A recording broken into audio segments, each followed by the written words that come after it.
Welcome back दोस्तों। आज के समय में टाटा सफारी का अगर नाम लिया जाता है तो सबके दिमाग में 2021 की सफारी आ जाती है, जो लग्जरी है, अपने सेगमेंट में सबसे ज्यादा कंफर्टेबल है, फीचर से रिच है, अच्छा माइलेज निकल कर देती है और तगड़ी ऑफ रोडिंग कर सकती है।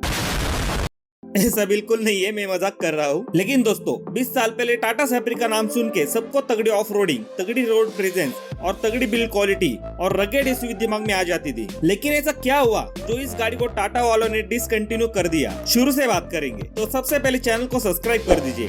ऐसे मजेदार कार रिलेटेड वीडियोस के लिए जल्दी सब्सक्राइब कर दीजिए। तो टाटा सफारी की शुरुआत होती है 1998 की ऑटो एक्सपो से, जब रतन टाटा सर ने ऑटो एक्सपो में अपनी टाटा इंडिका और टाटा सफारी को लॉन्च किया था एक पर्टिकुलर सेगमेंट के लिए। और उस वक्त सफारी को 8.25 लाख रुपीज एक शोरूम इंडिया के प्राइस में लॉन्च किया था, जो कि उस वक्त के हिसाब से थोड़ा महंगा था। लेकिन उस वक्त के हिसाब से उस गाड़ी में आपको मैकेनिकल डिफरेंशियल लॉक मिलते थे और उस वक्त आपको इस गाड़ी में 2.0 लीटर का डीजल इंजन मिलता था जो 87 bhp पावर प्रोड्यूस करता था। हाँ, ये जो पावर है ये इस भारी भरकम गाड़ी के लिए बहुत कम था, क्योंकि इस गाड़ी का वेट 2030 किलो था और इसकी जो पावर है इस गाड़ी के वेट के साथ मैच नहीं हो रही थी। लेकिन फिर भी इस गाड़ी की डिसेंट सेल हो रही थी। लेकिन फिर 2002 में महिंद्रा अपना एक बम मार्केट में लॉन्च कर देते हैं, जिसका नाम होता है महिंद्रा स्कॉर्पियो। ये गाड़ी सफारी को कंपटीशन देने के लिए इस सेगमेंट में लॉन्च करी थी और इसमें आपको सफारी से ज्यादा पावर मिलती थी और ये इंजन सफारी से ज्यादा रिफाइंड भी था। इस गाड़ी का बेस्ट मॉडल का प्राइस 5.5 लाख रुपीज एक शोरूम इंडिया था। अगर सफारी देखे तो वो इस गाड़ी से 40 to 50% महंगी थी और लोग सफारी को छोड़कर स्कॉर्पियो की तरफ जाने लगे, क्योंकि सफारी से बेहतर off roading capabilities, powerful engine, इसके इंजन की रिफाइनमेंट और सबसे जरूरी ये सफारी से सस्ती भी मिलती थी। तो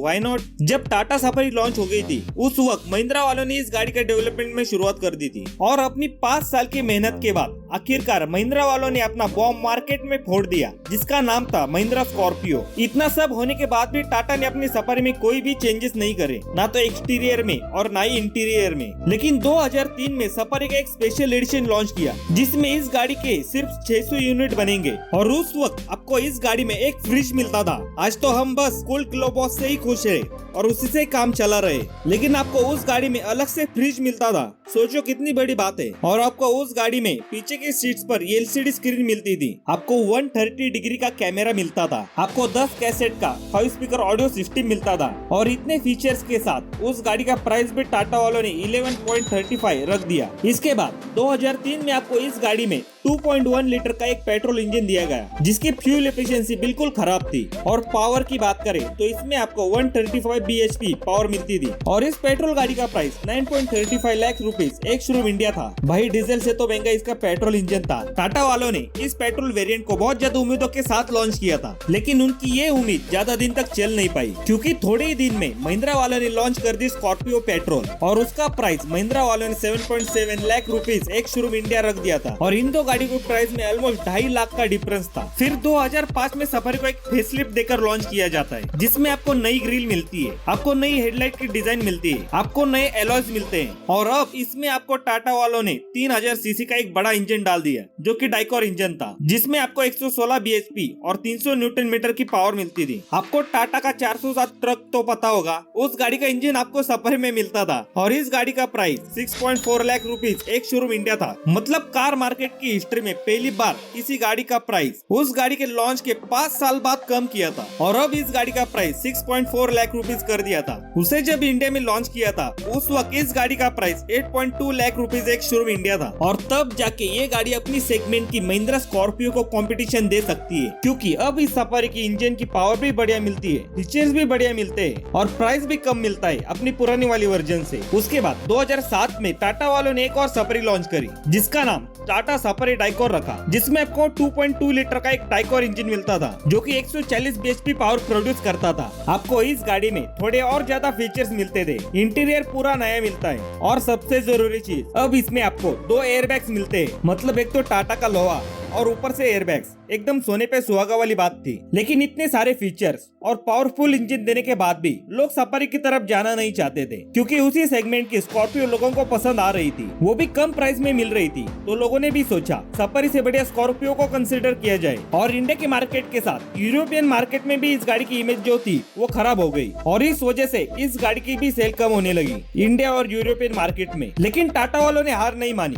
क्योंकि 2012 में टाटा वालों ने इस गाड़ी को टोटली अपडेट किया एक फ्रेश लुक के साथ। अब इसमें आपको new grill, new headlight, new engine मिलता है और न्यू एलॉय का डिजाइन मिलता है। और इसमें अब आपको 400 न्यूटन मीटर का टॉर्क मिलता है और इंजन की रिफाइनमेंट भी आपको पिछले वाले सफारी से बढ़िया मिलती है। और टाटा वालों ने उस गाड़ी का नाम टाटा सफारी स्ट्रोम रखा था। लेकिन इस सफारी स्ट्रोम के साथ भी 2002 वाला पंगा हो गया, क्योंकि उस वक्त महिंद्रा वालों ने अपनी XUV500 को लॉन्च कर दिया सफारी से कम प्राइस में। और उस वक्त के हिसाब से इस गाड़ी में बढ़िया फीचर्स भी मिलते थे, और इस वजह से लोग XUV500 की तरफ जाने लगे, क्योंकि इस गाड़ी की लुक भी बढ़िया मिलती थी और सिटी में चलाने के लिए भी ये गाड़ी बढ़िया थी। तो लोगों ने भी सोचा व्हाई नॉट, और उसके बाद सफारी की तरफ कोई जाना नहीं चाहता था। लेकिन ये कहानी इधर खत्म नहीं होती, क्योंकि 2015 में इस गाड़ी का वापस एक अपडेटेड वर्जन लॉन्च होता है, जिसमें आपको लैंड रोवर की तरह ग्रिल मिलती है और 150 bhp वाला इंजन मिलता है। और हर बार की तरह इसका प्राइस भी बढ़ जाता है। अब इस गाड़ी का प्राइस 13.25 से लेकर 15 लाख रुपीज एक शोरूम इंडिया होता है, और उस वक्त स्कॉर्पियो का प्राइस था 8 से लेकर 11.5 लाख रुपीज एक शोरूम इंडिया। लेकिन सफारी डाइकॉर भी प्रोडक्शन में थी, थोड़े कम प्राइस में। लेकिन ये गाड़ी आउटडेटेड थी स्कॉर्पियो को टक्कर देने के लिए, और उस वक्त महिंद्रा ने स्कॉर्पियो को अपडेट भी कर दिया था। लेकिन जुलाई 2017 में टाटा ने सफारी डाइकॉर का प्रोडक्शन बंद कर दिया और बेचना भी। और 2018 में इंडियन मिलिट्री ने सफारी का एक बड़ा ऑर्डर टाटा को दिया, जो सिर्फ इंडियन मिलिट्री के लिए बनाई जाएगी, और उसका कोड नेम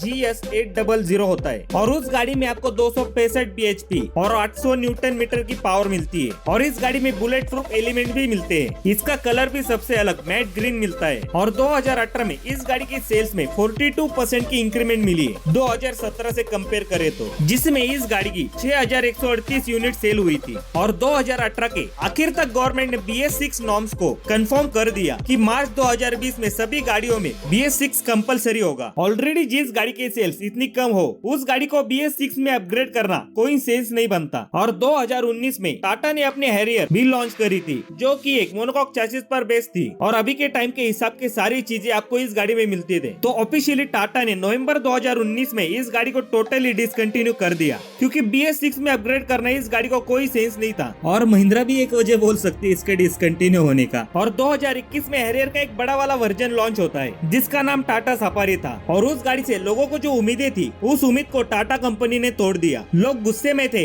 इस नई वाली सफारी को देखकर, क्योंकि सफारी नाम एक रगेड SUV और ऑफ रोड कैपेबिलिटीज के लिए जाना जाता था। और इस नई वाली सफारी में ना तो 4x4 था और ना ही ऑल व्हील ड्राइव था। लोगों के बीच जो एक रगेड SUV थी, अब वो गाड़ी लग्जरी SUV बन गई थी, जो ऑफ रोड कैपेबिलिटीज के लिए जानी जाती थी। उस गाड़ी में अब आपको बस फ्रंट व्हील ड्राइव मिलता था, बहुत सारे फीचर्स मिलते थे, इसलिए लोग इस सफारी की तरफ जाना नहीं चाहते। टाटा वाले से मैं सिर्फ यही कहना चाहूंगा कि जैसे महिंद्रा वाले अपनी पुरानी गाड़ियों को नेक्स्ट जनरेशन देने के बाद भी ओल्ड जनरेशन को अपडेट करके मार्केट में कायम रखा है, क्योंकि लोगों की भावनाएं जुड़ी है स्कॉर्पियो से, बोलेरो से। ये बात महिंद्रा अच्छी तरीके से जानता है। उसी तरह से आपको भी अपनी ओल्ड सफारी दोबारा लॉन्च कर देनी चाहिए आज के हिसाब से अपडेट करके, क्योंकि इस गाड़ी से लोगों की भावनाएं जुड़ी है, कुछ यादें जुड़ी है। ये गाड़ी लोगों के लिए सिर्फ एक गाड़ी नहीं थी, ये लोगों का इमोशन था। तो इस पर टाटा वालों को सोचना चाहिए। तो यही था भाई आज की वीडियो में। अगर वीडियो पसंद आई तो लाइक कर दीजिए, और आपका सफारी के बारे में क्या कहना है मुझे कमेंट्स में जरूर बता दीजिए। और चैनल पर नए हो तो चैनल को सब्सक्राइब कर दीजिए। मिलते हैं अगली वीडियो के साथ,